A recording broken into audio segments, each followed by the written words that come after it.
हरे कृष्णा। आप सभी श्रद्धालु भक्तों का हार्दिक स्वागत व आपको कोटि कोटि नमन। आज का विषय दीनता व भक्ति का जो क्रम है वह समान ही है, ये हमारा विषय है। तो आइए देर ना करते हुए इस विषय पर चलते हैं। जैसे इस संसार में प्रायः देखा जाता है कि कोई भी चीज़ या वस्तु पहले हमारे मन में फिर वाणी में प्रकट होती है और फिर उसको पाने का श्रम कर्म द्वारा होता है। फिर हम कर्म करते हैं उसको पाने के लिए। लेकिन भक्ति मार्ग पर इसका क्रम कुछ भिन्न है और भक्ति क्रम और दीनता क्रम समान ही पाया जाता है। तो आइए इसको देखते हैं। इसको हम कुछ इस प्रकार समझ सकते हैं, जब कोई भी भक्त भक्ति मार्ग का गंभीर रूप से अनुशीलन करता है, बिल्कुल दृढ़तापूर्वक, तो बिल्कुल गंभीर होकर यह करना चाहता है, तो सर्वप्रथम वह वाणी द्वारा भगवान नाम का कीर्तन या नाम जप करता है। पहले भी करता है, लेकिन अब गंभीरतापूर्वक सच्चे हृदय से करता है नाम जप व कीर्तन। अब दिखावा नहीं है। और फिर वह नाम जप व कीर्तन जीव को भगवत सेवा की ओर उन्मुख करते हैं।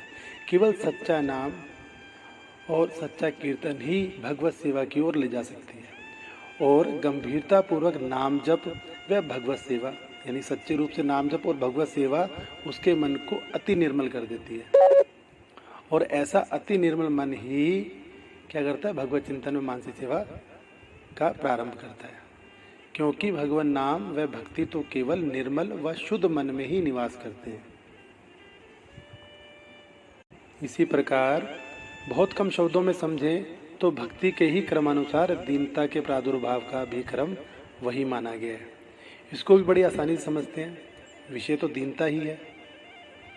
जब भक्ति मार्ग पर साधक भक्ति व भगवान की सेवा को लेकर अत्यंत गंभीर हो जाता है, तब वह दिखावा ना करके केवल सद आचरण ही करता है। इस अवस्था के साधक को या इस अवस्था को प्राप्त साधक यह भली भांति उसको ज्ञान हो जाता है कि भगवत भक्ति दिखावे के लिए नहीं अपितु भगवत प्राप्ति के लिए करनी है। तब उसके समस्त मल व विकार धराशायी हो उस साधक का शनै शनै पीछा छोड़ देते हैं। इसकी पहचान का क्रम बहुत ही सरल है। एक निर्मल व शुद्ध मन प्राप्त भक्त सर्वप्रथम उसके हृदय के भावों को वाणी से व्यक्त करता है या स्वतः ही उसके वाणी में व्यक्त हो जाती हैं वह चीज़ें। फिर उन भावों की पुष्टि हेतु सद आचरण कर्म द्वारा करता है और फिर मन में सुस्थिर हो संत सेवा, भगवत सेवा, पूजन इत्यादि में ही लगा रहता है।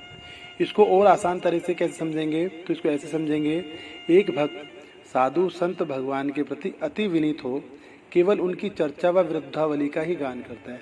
उसने जैसा संत के मुख से सुना है, शास्त्रों में पढ़ा है संतों के लिए, केवल वह उनकी उन चीज़ों को ही निरंतर गाता और ध्यान में रखता है कि संत कितने महान हैं।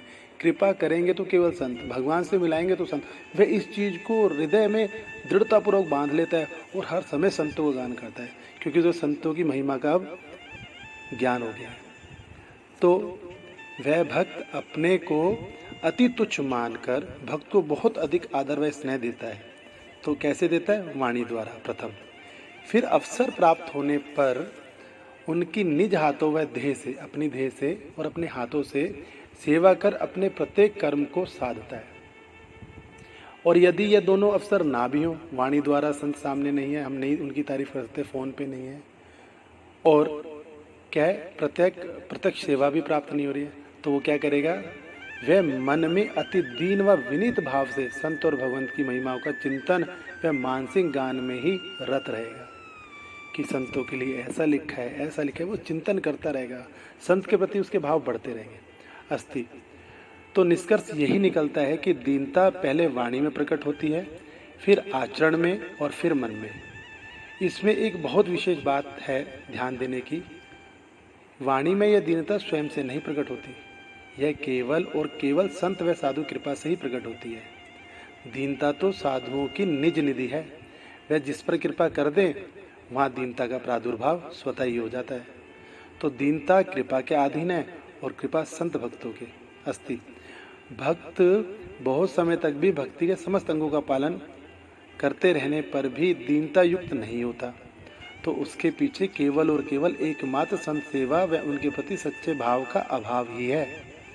संत भक्तों से कभी भी छल व उनके सामने झूठा दिखावा नहीं करना चाहिए, क्योंकि इससे उस संत को तो कुछ आना जाना है नहीं, लेकिन एक साधक के जीवन में ये बहुत बड़ा अवरोध है। तो प्रत्येक भक्त को बहुत सावधानी पूर्वक संत सेवा भगवान सेवा में लगे रहना चाहिए। और ऐसा सदाचरण युक्त यह दास भी नहीं है, लेकिन प्रयासरत है, तो ये अपने लिए ही है। हरे कृष्णा। हरे कृष्णा। आप सभी